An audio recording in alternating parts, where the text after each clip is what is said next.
The heart-wrenching abuse story of a pansexual woman has gone viral. The Facebook page Humans of Bombay recently posted a story featuring a pansexual teenager speaking out about her experiences of coming out, acceptance and sexual abuse.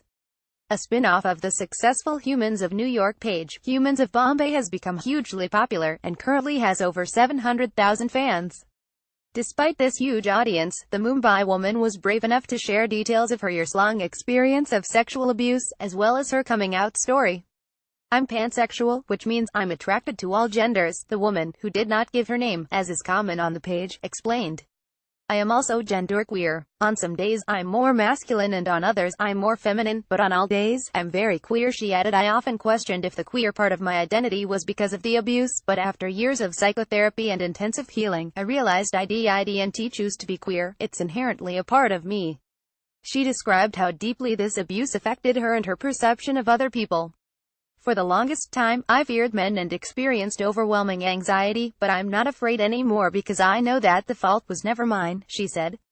This woman's story of sexual abuse is one of many which queer women have experienced, often at the hands of straight men. The abuse is often an attempt by the perpetrator to cure the victim of their same-sex desires by forcing them to engage in heterosexual sex. It's commonly known as corrective rape. In 2014, an 18-year-old South African lesbian was the victim of corrective rape, before she was strangled to death. In Stephen Fry's 2013 BBC documentary Up There, he met a lesbian living in Uganda who was a survivor of corrective rape. Tragically, the rape left her both pregnant and HIV positive, and of course, had no impact on her sexual orientation. Another victim of corrective rape, Angeline Jackson, spoke to Marie Claire in 2016 about her experience of being raped by a man in Jamaica after being lured by him using a lesbian chat room. As a result of her horrific experience, Jackson became an LGBT activist and co-founded a non-profit group, Quality of Citizenship Jamaica, which helps lesbian women and girls who have experienced abuse.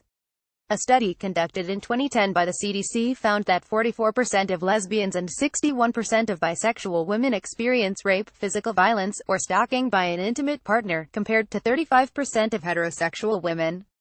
The study also noted that most abuse towards bisexual women is committed by male partners, with 89.5% of bisexual participants who had experienced this abuse reporting that the perpetrators had been male. In 2013, the Supreme Court of India issued a 2009 Delhi High Court verdict and recriminalized homosexuality in India. While few convictions are made in India on the basis of homosexuality alone, homosexuality in India is still technically a crime, and this legislation has reportedly been used to blackmail LGBT people.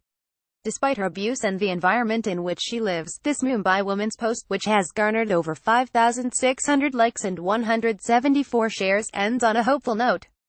"The man who raped me was straight, but he abused me for so many years, it was inhuman. So why can't we all focus on being good human beings first, and stop judging others, only because their choices are different from ours?"